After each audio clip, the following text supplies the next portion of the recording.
Happy Pride Month. So we should at least try to make it a good one, right? As a queer person myself, and an active lurker in many queer communities, online or otherwise, the culture surrounding queer stuff at the moment kind of really sucks. It's a hard Pride Month to be in. Every new one is just another layer of difficult these days. The growing cultural discord around the existence of queer folk, especially those of us who are trans, is maddening.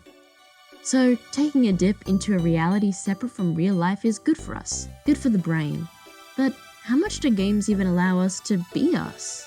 Can and should video games allow us as players to represent the trans experience? Let's look into it.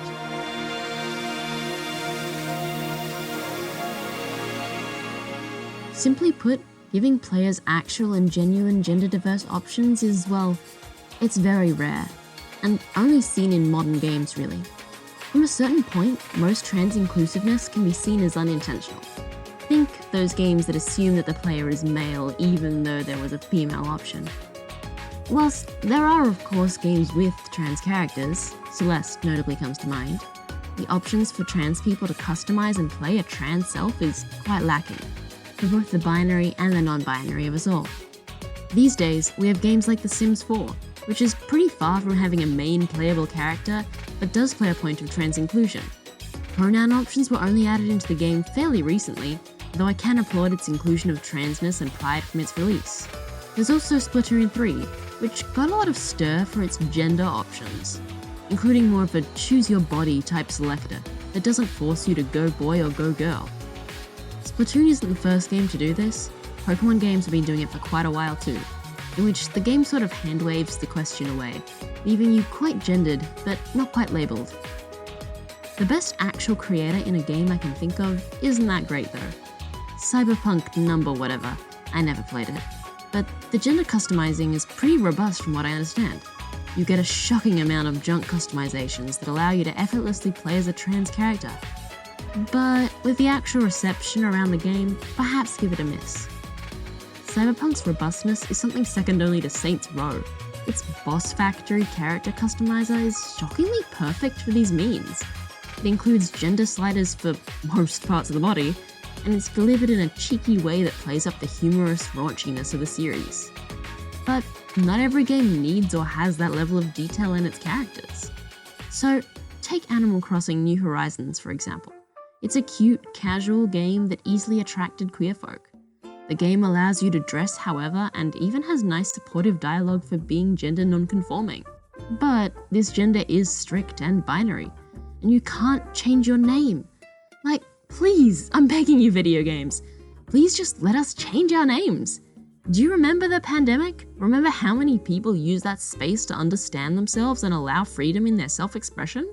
Remember when New Horizons came out at just the perfect time to suck every living queer person into the Animal Crossing bubble? And then, remember how every new egg had to restart their island because Isabelle kept dead-naming and misgendering them with no option to let you change any of this, even now?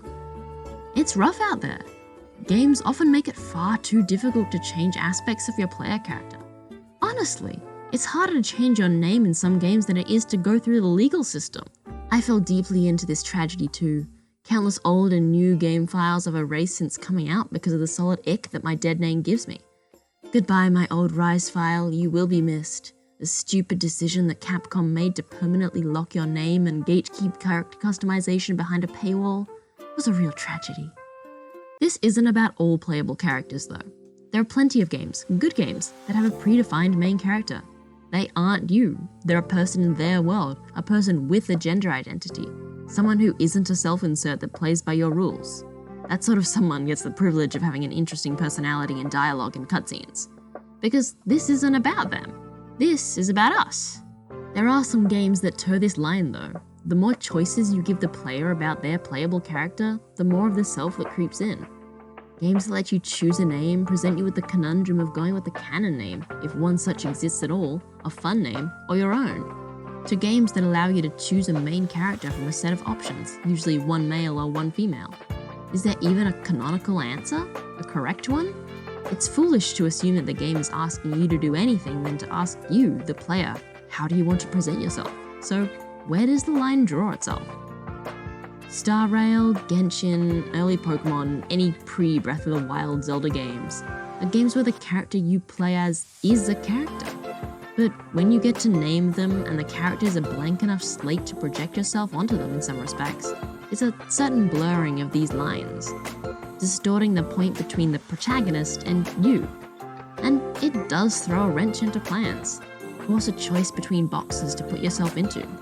Did anyone else get chastised by Silverwolf for not picking a main character quick enough?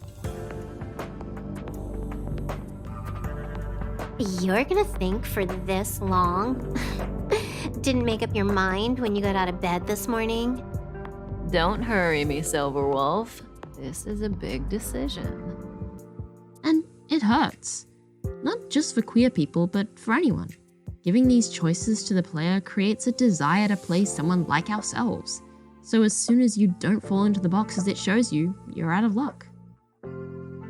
I remember the reaction when Legends Arceus came out. Whilst the actual gender selection part was entirely neutral in the choose your style way, but this obviously is just a band-aid cover. The real game is rife with miss, sir, she, he, her. But that little hint of progressiveness kind of turns into harm. I saw so many trans people online talking about their disappointment and discomfort when the game presents you with this choice, then strips it away, intensely gendering your character the moment you step foot onto the land. It was uncomfortable to witness. That glimmer of hope that people saw was just a distraction. Removing a choice of gender is not the diversity win that you think it is.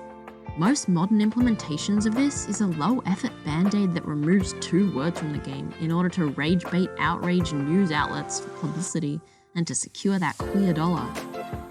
And with that given, I don't see the point in presenting the choice neutrally instead of just going boy or girl if the game simply won't reflect any sort of neutrality.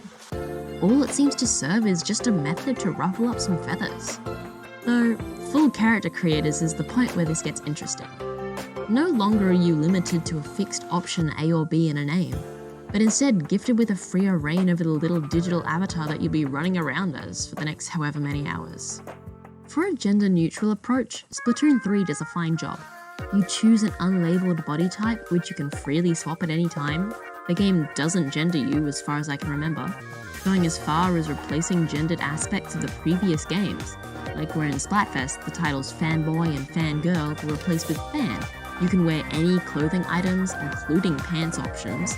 Any previously gender-locked hairstyles are available for everyone, and there aren't any significant animation differences.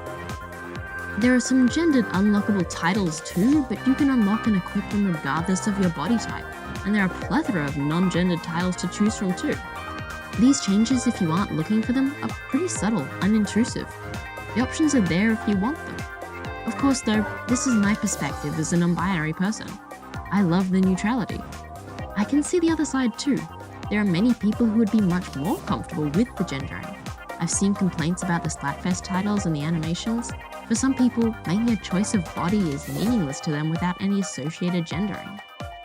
Then there's games like Monster Hunter. Rise does an interesting job of gender, I would say, taking much from the precedent of the series with a few twists. Monster Hunter historically used male and female until it was changed to Type 1 and Type 2 with Rise's release. And customizing your characters is quite good here. Pretty much none of the options are gender-locked, even though the bodies themselves are very, very gendered. Compared to the subtle body type differences in Splatoon 3, allowing characters of any body type to have any options makes much more of an impact here. You can have any hairstyle, any voice, you can have facial hair and wear makeup, which you absolutely should. Whilst Monster Hunter does seem incredibly binary on the surface with the stereotypical body types, it really does feel like it represents the trans experience with some of these choices. For my first time playing the game, I played as a female hunter using one of the masculine voice options because that's what made me happy. And on my second time playing, I played a male hunter and used the beard and makeup options to give me some soft tea-guy sideburns, things that I really wanted to have in real life at the time. Unfortunately, the game does lock you into these choices if you don't want to pay real money at least. Once you start, you can only change your hair, including facial hair, and makeup. You can change your voice too, to a degree. If you have any of the DLC voices, you can freely swap between those and your original voice. But other things are unfortunately locked away. If you do pay out the real money, buying a character edit voucher to change your characters, these options are free to be changed, sort of. Changing your gender was not in the game at release, and changing your name? Nope, still can't do that one. It's a shame that the game locks you in like that, clearly only in the hopes of a few bucks, and it's the reason why I have a second playthrough in the first place. Gendering-wise, the game runs on one set of dialogue, so yay, a win for the common man. The game presents itself in a neutral to slightly masculine tone reflective of the series' history as a whole, with the female character always seemed like a little bit of an afterthought. But it's done in that same, unobtrusive style that makes it hard to pick up on if you're not looking for it. The NPCs treat you in the same way, use non-obviously non-gendered titles like Hero of Kamura. The animations are the same largely too. I think the walk is different, maybe, might have been an older game. And the pose sets include some very feminine and very masculine options that are all yours to use freely in ways that a lesser game would have certainly locked away. The biggest difference here is, well, it's the elephant in the room. Clothing, or better put, armor. Every armor option is gender locked and every armor piece is quite gendered. Monster Hunter really loves to lean into the sexy female armor options and its huge power fantasy style male armors. Nearly every set does this. Female armors are rife with cutouts, dressy skirts, thigh highs, a little booby, and hairstyles in place of helmets. Male armors do the reverse. Massive, and I mean massive, shoulder pieces, bulky full armor sets, and so many helmets. And these decisions have made quite an impact online, calling for a middle ground. Type 1s get near exclusively body-devouring armor sets that make you question why you even put effort into creating a character in the first place. And Type 2s get to be the object of sexual fantasy. Wow, I'm glad we're both happy here. The most commonly proposed compromise is one I do like the sound of. Remove the gender lock. Let the players decide if they want to be full armor or go skimpy, regardless of their body type. Expression is a huge part of gender for most of us, so making changes like that, allowing us to be the ones to choose, is really the core of the argument. So, how do you even implement something that works for everyone? Let's start this from the perspective of new games. No excuses for, well, the code was written like this, so it'll be too difficult to change. This is a blank slate. The easy answer is just to separate the looks from the gender. Monster Prom and Monster Prom likes do this effortlessly. You choose a character to play or represent yourself, rename them in your glory, and choose your pronouns. This answer is so simple that I have no idea, okay, maybe I have some idea, of why they don't just do this. People don't look the same.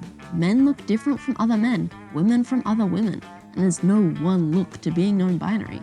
There isn't a right way to look for any gender. And that's even if the game gives you a canonical look. Visual novels have had protagonists like this for years, minimal to no description, visual or textual. You have a name and a pronoun to your name, and that's it. All you need is a they/them option and maybe a write-in and you're set. Not quite the society-destroying phenomena that reactionists and news outlets seem to think it is it? So, what's next? I mean, I think it would be wacky if games suddenly had incredibly robust gender options, including options that can account for a wide variety of queer folk. But in games that have robust character customizers in every part after the word gender, I would like to be a little bit custom. I'm customizing myself in real life after all.